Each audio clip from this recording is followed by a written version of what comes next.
Ladies and gentlemen, it is currently not even halfway through the month of June, but in today's video, I'm going to be bringing you guys my very early League One promotion and relegation predictions. We're only going to go through my current bottom four and current top six. Obviously, plenty of things will change, and when I do my official League One predictions, normally on the Thursday before the Saturday when the season does begin, is when my League One predictions will come out over on the main channel. But today we're talking about 10 clubs specifically. If you do go on to enjoy, please make sure to drop a like on there for me and subscribe to the channel as well. If you are new, can we try and hit 180 likes on today's video? And don't forget to get your thoughts down in the comment section down below. It's just a bit of fun. Don't take it too serious if I have your club in the bottom four, and also don't take it as gospel that your club's definitely going to get promoted if I have you in the top six. So let me know your thoughts down below. Who do you think at this moment in time will be relegated and promoted? Still plenty of transfer dealings to be done.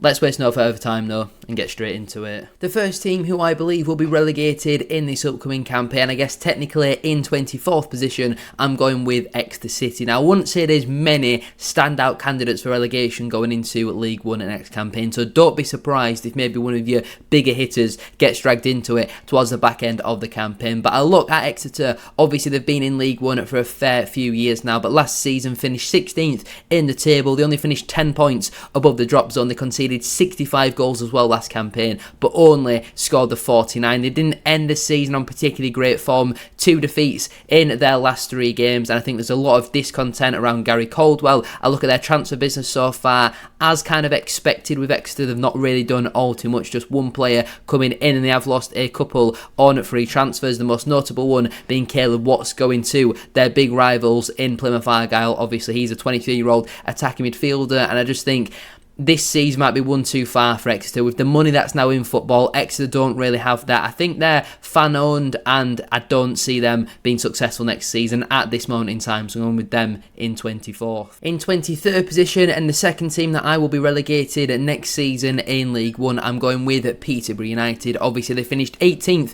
in League One at last campaign, just 5 points above the drop zone, ended the season absolutely awfully, just 3 points picked up from their last 5 games. They conceded 81 goals last season. Only Crawley Town conceded more last campaign. And I look at their transfer business. They've obviously lost Hector Cipriano to Watford. They're going to lose Kwame Poku to a Championship or maybe even a Premier League side as well. They're going to lose Ricky J. Jones. Jed Steer has also left the football club as well. They are probably 4 of Peterborough's best players from last season, especially Kwame Poku. That is the most significant departure. He missed half the season with a hamstring injury, and there was still an argument to have him in the team of the season. That is how good he is. And to have Kwame Poku and finish just 5 points above the drop, to then lose Kwame Poku and replace him with somebody from Braintree, with all due respect to Carol Lisby, they are big boots to fill. They've also brought in somebody from FC Thun, I think over in Switzerland for an undisclosed fee, Declan Firth. But I just look at how young their team is. There's a severe lack of experience in that side, and I do see Peterborough struggling again this season, and I think unfortunately they will go down. In 22nd place, and the third team that I will be relegated going into next season is AFC Wimbledon. Now obviously they were one of the newly promoted sides from League 2 in the previous campaign. They beat Walsall in the playoff final, and obviously they had the best defensive record in the entire division, just 35 goals conceded last campaign, but it also meant that they didn't really score many. They scored the least amount of goals in the entirety of the top 9 teams. In terms of the entire top half, only Colchester scored less goals than Wimbledon at last campaign. They didn't end the season particularly great either. There was a lot of discontent between Johnny Jackson. It is a very boring, very ugly style of play, and I look at the biggest concern for me is yesterday when obviously they've lost Josh Nerfield to a fellow recently promoted side in Bradford City. He's obviously gone there on a 3-year deal, and that is a massive blow for them. Was comfortably the best right wing back in the division last campaign, won their player of the season and their players player of the season award as well, and for somebody of that standard to be allowed to leave on a free transfer to a team who are kind of in the same boat as you're going into next campaign, I think they're certainly going to struggle for goals. Their defensive record isn't going to be there. They've not got Owen Goodman. They've not at the moment got Alistair Smith back as well. They've lost a few of their key players from last campaign. I do, at the moment, see Wimbledon struggling, so unfortunately, I've got them in 22nd. In 21st place, and the final team who I believe will be relegated in this upcoming campaign at this moment in time is Northampton Town. Now, obviously, last season, they finished 19th in the table, similar to Peterborough United, just 5 points above the drop zone. They conceded 66 goals, only scored the 48 as well, just one win in their last 5 matches. And while I do believe Kevin Nolan is a pretty decent gaffer for this level, I look at their recruitment so far, not much proven quality has come in through the door, and with the money that's going to be spent in this division next season, the quality of the 3 automatically promoted teams coming up from League 2, I do think Northampton could be in a little bit of trouble. Obviously, they've lost Mitch Pinnock as well to Bromley. He wanted to move closer back home. Aaron McGowan has also left the club as well. They've got a little bit of business to do with the amount of players that have obviously moved on free transfers, and I look at their signings so far. The likes of Jack Burrows, I think, is a decent addition, but the other signings aren't really proven at this level, and they are taking a little bit of a gamble. I don't think you can really do that going into next season, and unfortunately, I do think it's going to be a case of third season syndrome for Northampton. Let's move on then to the more fun side of this video. Let's talk about the teams who I think have got a shout of the top 6 next season. Now, firstly, I'm going to go with Reading FC to finish in 6th. They obviously finished 7th last campaign and missed out on the final day with that defeat. Even if they won though, they would have missed out on goal difference. I hope that they can finally get the off the field issues sorted and really focus on the pitch this season. They've not done any transfer business as of right now, but to be as successful as they were last campaign with all them off the field issues going on, hopefully now they can put all that behind them, kick on next season, and hopefully Reading will make it back into that top 6. In 5th position, and the second team that I believe will make it into the League One playoffs next season, I'm going with Blackpool FC. Now, obviously, they finished 9th last campaign and ended up finishing 11 points off of the playoffs. They scored 72 goals last season, which was the joint second best in the entire division, with Stockport, Orient, and themselves, obviously, and then only Birmingham scored more with 84 goals. Their problem, though, was they conceded 60, which is, I think, the second most in the top 11 teams. Only Bolton conceded more with 70 goals last campaign. So what have they gone out and done? They're given a 4-year contract to Stockport County's Fraser Horsfall at 28 years of age. I think that's a brilliant signing. And they've given a 3-year deal to Sheffield Wednesday's Michael Heckway. That one I'm not as convinced by. He'll be 35 come the end of that contract. But I think in terms of players for next season, they're going to be certainly a lot better defensively. The big blow is obviously Sonny Carey, who's joined Charlton Athletic on a free transfer, but he's making that step up now into the Championship, so it'll be interesting to see how they do go about replacing him. But I think going into next season, they've got a good manager with Steve Bruce. If they keep hold of the likes of Rob Apter, I certainly see them shining next campaign, and I'm backing Blackpool at this moment in time to make it into the playoffs. In 4th position, and the third team who I believe will make it into the playoffs this season, I am going with Stockport County. Obviously, they finished 3rd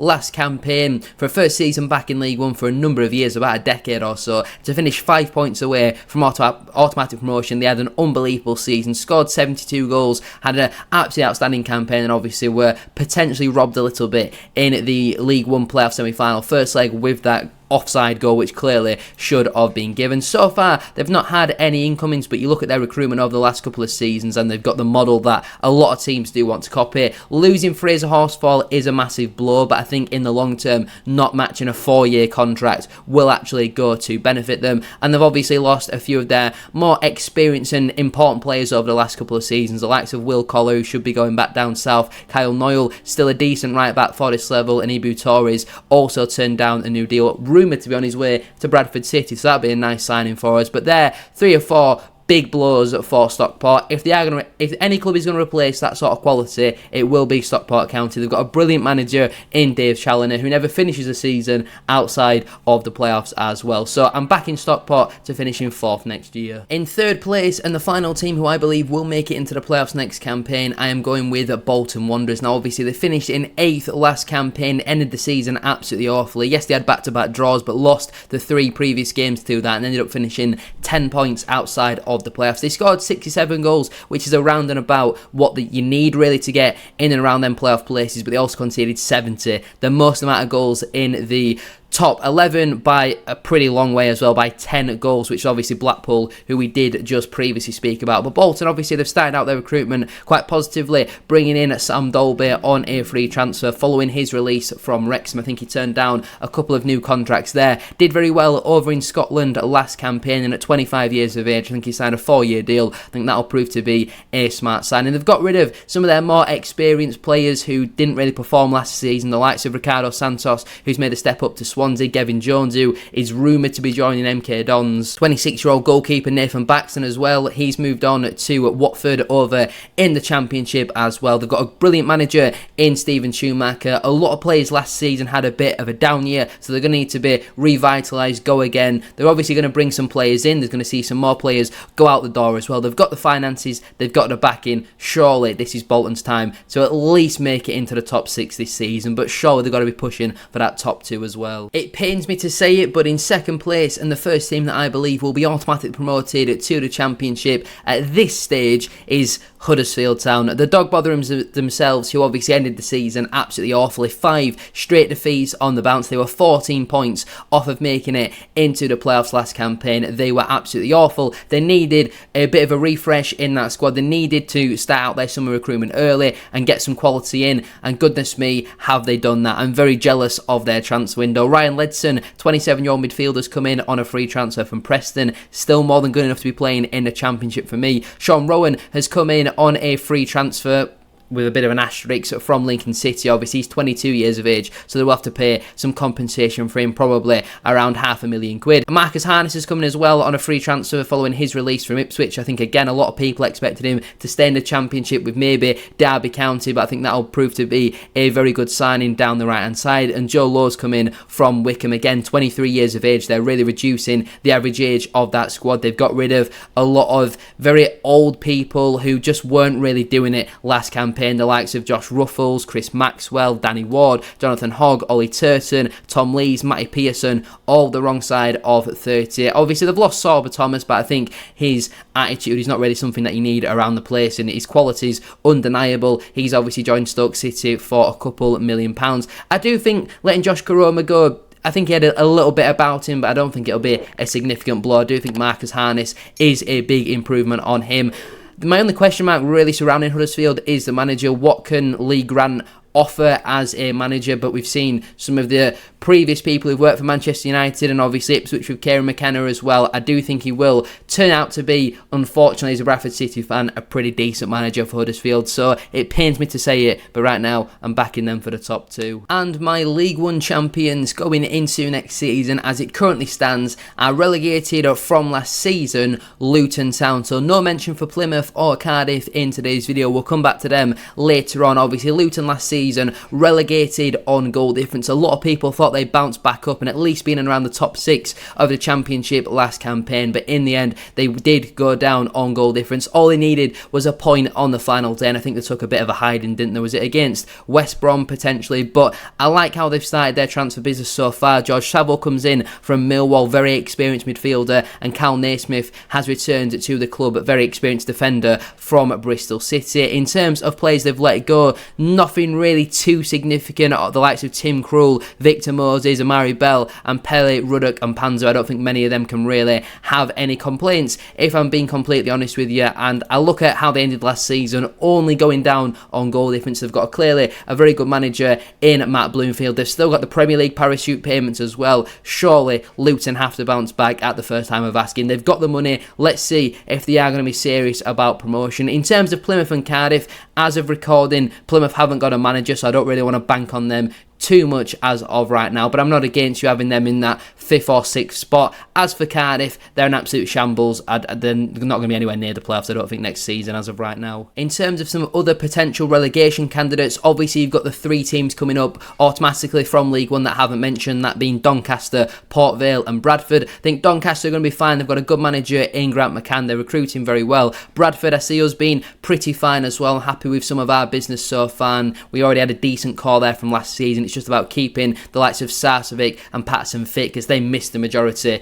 of last season. And then you've got Port Vale, very experienced manager, very experienced squad, brilliant midfield. They've got a good team in there. Bring in a goalkeeper and a couple of centre-halves, I think they'll be pretty fine as well. The likes of Burton obviously started out the season awfully last campaign, but did very well. I think they ended the season with like the 9th or 10th best form in the entire league. Mansfield, they were very poor in 2025, ended the season with a couple of wins, and I like some of their recruitment so far. The likes of Regan Hendry, Liam Roberts has also joined the club as well. Wigan, I see them being fine. Stevenage, they've recruited very well. Rotherham could be a team that are potentially in a little bit of trouble. Lincoln, I see them sliding down the table a little bit, but on the whole, I'm happy with my predictions. So just to summarise, these are my very early League One promotion and relegation predictions. It's the 12th of June as of recording. I see Exeter, Peterborough, Wimbledon and Northampton going down, with Reading, Blackpool, Stockport and Bolton making the playoffs, and Huddersfield and Luton winning automatic promotion back to the Championship. I'm going to leave it there though for today's video. If you have enjoyed, please make sure to drop a like on there for me and subscribe to the channel as well if you are new. Can we try and hit 180 likes as I mentioned at the start of today's video? And don't forget to get your thoughts in down in the comment section down below. Who do you think will go up? Who do you think will go down? Let me know that sort of stuff down below. Thank you all for watching. Have a great rest of your day, and I'll see you very soon for another one.